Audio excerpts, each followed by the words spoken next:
नमस्कार, सादर जय जिनेंद्र। क्षमा ब्रेकिंग जैन न्यूज प्रतिदिन प्रातः, दोपहर एवं रात्रि में देश भर से संपूर्ण जैन समाज से संबंधित सही और सकारात्मक समाचारों के लिए देखना और सुनना न भूलें। साथ में आपसे विनम्र निवेदन है कि यदि आपने इस चैनल को सब्सक्राइब नहीं किया है तो कृपया अवश्य कीजिए और शेयर और लाइक करके धर्म प्रभावना में सहयोगी एवं सहभागी बनिए। इस कार्यक्रम के पुण्यार्जक नमन करता हैं श्रीमान विकास जैन, श्रीमती मेधा जैन, कुमारी तारिणी जैन, मैन मार्केट, मालवीय नगर, नई दिल्ली। बीच उपस्थित हो रही है कुमारी मिनी जैन नगला ताज से गुरुदेव के चरणों में नमोस्तु करते हुए प्रश्न रख रही हैं कि गुरुदेव, हमारे घर में बार बार संकट आए तो हम पारसनाथ भगवान की पूजन करें या पद्मावती माता की? हाँ, देखिए, आप ही बताइए प्रश्नकर्ता मिनी जैन नगला से कि पारसनाथ के ऊपर संकट आया तो पारसनाथ ने किसको ध्यान किया? पद्मावती का ध्यान किया, उनकी पूजा की, कि उनने सिद्धों की आराधना पंच परमेष्टि के रूप में जो सिद्ध परमेष्टि उनके की? आगम उठाओ, उन्होंने उन्हीं की है। कोई भी आप सुनो, मानतुंग आचार्य के ऊपर आपत्ति आई। अब जब मानतुंग आचार्य महाराज के ऊपर आपत्ति आई, 48 तालों के अंदर काल कोठरी में जेल में बंद कर दिया, तो उन्होंने बताइए चक्रेश्वरी देवी की आराधना की कि आदिनाथ की आराधना की? आदिनाथ की। हमारे पूज्यपाद आचार्य महाराज की आंखों की रोशनी चली गई तो उन्होंने शांति अष्टक शांतिनाथ भगवान की पूजा की। उन्होंने वहाँ पर कोई वो मनोवेगा आदि उन चक्रेश्वरी माने उस यक्षिणी की पूजा नहीं की।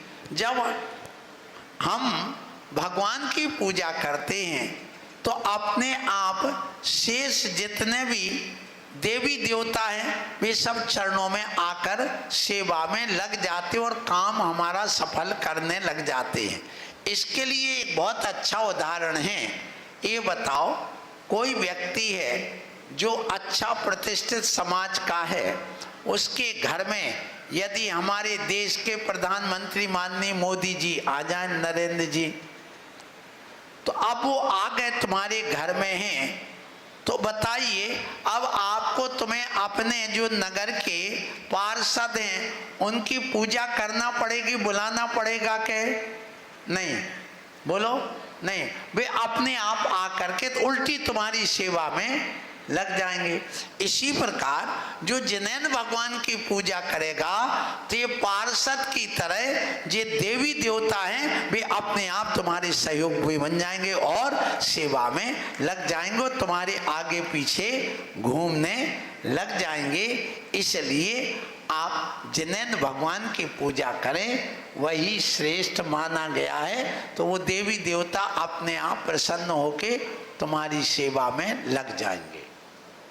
अगला प्रश्न लेकर के हमारे बीच उपस्थित हो रहे हैं साकेत जैन जयपुर से गुरुदेव के चरणों में नमोस्तु करते हुए पूछ रहे हैं कि धर्म बड़ा है या धन? धर्म बड़ा है या धन? बोली के समय तो धन बड़ा होता है, बाकी समय धर्म बड़ा होता है।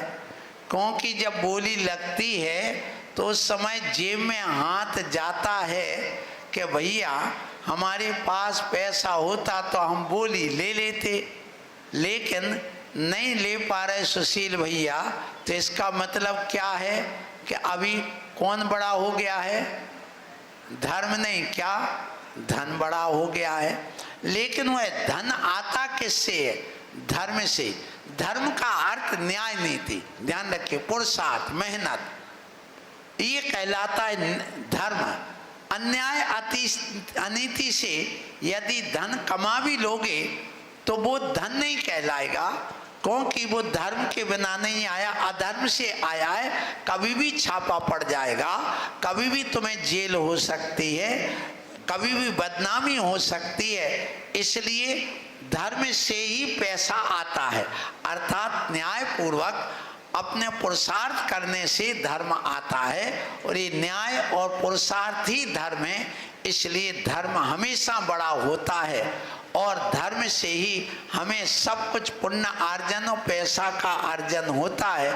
सो आप न्याय नीति पूर्वक कार्य करें तो आपके पास धन भी आएगा, और धन से ज़्यादा बड़ा धर्म होता है। लेकिन आज धर्म क्यों छोटा लगने लगा कि धर्म का अर्थ लोग इतना ही समझते, मंदिर का अभिषेक कर लेना, जाके प्रतिमा का आहार दान दे देना, पूजा कर लेना और बड़ी बड़ी बोली ले लेना। इसका नाम धर्म नहीं है, धर्म का साधन है। धर्म तो सही अपना पुरुषार्थ करना, न्याय नीति से मेहनत करके खूब पैसा कमाना, ये पैसा कमाना भी धर्म है। ध्यान रखना गृहस्थ का, यदि पैसा नहीं कमाता, दुकानदारी नहीं करता, तो वह धर्म के मार्ग पर चल रहा है। ध्यान रखना, क्योंकि 4 पुरुषार्थ में अर्थ पुरुषार्थ कहा गया है। और परिवार में यदि वह शादी करा रहा और कुल वृद्धि नहीं कर रहा, तो भी वह अधर्म कर रहा है। इसलिए कुल वृद्धि करना, धन की वृद्धि करना, लेकिन न्याय नीति पूर्वक अपने व्रतों का पालन करते हुए करे, वो धर्म है और वो करना चाहिए।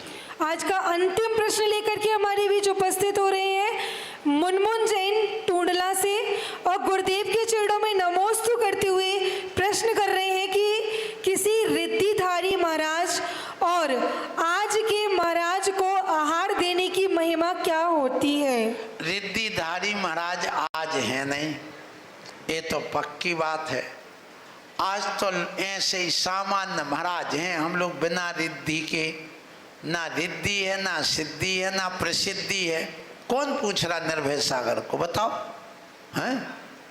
तो अब बताइए, ऐसी स्थिति में वो जो रिद्धिधारी मुनि महाराज चतुर्थ काल में थे, और आदिनाथ भगवान जैसे तीर्थंकर भी हमारे सामने थे, लेकिन ये कहा गया है इस पंचम काल में यदि बिना रिद्धिधारी दिगंबर मुनिराज तुम्हें मिल जाएं, भले थोड़ी बहुत उनके व्रतों में अतिचार भी क्यों ना हो, तो भी तुम्हारे लिए इतना पुण्य है, इतना महान है वह दान आदि करना, सेवा करना। आगम कहता है जब साक्षात चतुर्थ काल में मोक्ष मार्ग सामने तैरता हुआ नजर आता था, अर्थात यहाँ मुनि बने, केवल ज्ञान हो गया, रिद्धियां हो गई, तो लोगों को श्रद्धा जल्दी आती थी, जल्दी समझ में होती थी, और उस मार्ग पर बढ़ जाते थे। और वहाँ पर वो जल्दी वह वज्र वृषभ नाराज सैनन होने से वर्षों वर्षों महीनों महीनों उपवास कर लेते थे। आज ना साक्षात कोई रिद्धि सिद्धि हो रही, ना कोई तीर्थंकर गणधर आदि दिख रहे हैं, और ना कोई यहाँ पर कोई अपने त्याग तपस्या से कोई सिद्धि हो रही है। फिर भी हम लोगों की आस्था देखे, हीन सैनन होने पर भी भगवान की आज्ञा का पालन करते हुए हम लोग जिन शासन की प्रभावना में तीर्थंकरों जैसे लगे हुए, ध्यान रखना, आत्म साधना करने में लगे हुए। इसलिए भगवान ने स्पष्ट कहा कि चतुर्थ काल में कोई भी साधु 1 साल का जितना उपवास करके कर्म की निर्जरा करता था, उतना आज का साधु 1 दिन के उपवास करने में कर्म की निर्जरा कर लेता है। इसका मतलब ये हो गया, जब साधु इतनी निर्जरा कर लेता है तो चतुर्थ काल में रिद्धिधारी मुनि को आहार देने में जितना पुण्य लगता था, उससे कहीं ज्यादा आज के मुनियों के आहार कराने में और उनकी सेवा करने में पुण्य लगता है। बस सम्यक दर्शन प्राप्त करके आस्था के साथ निर्दोष साधु की कोशिश करो देखने की, आपको उसमें पुण्य लगेगा।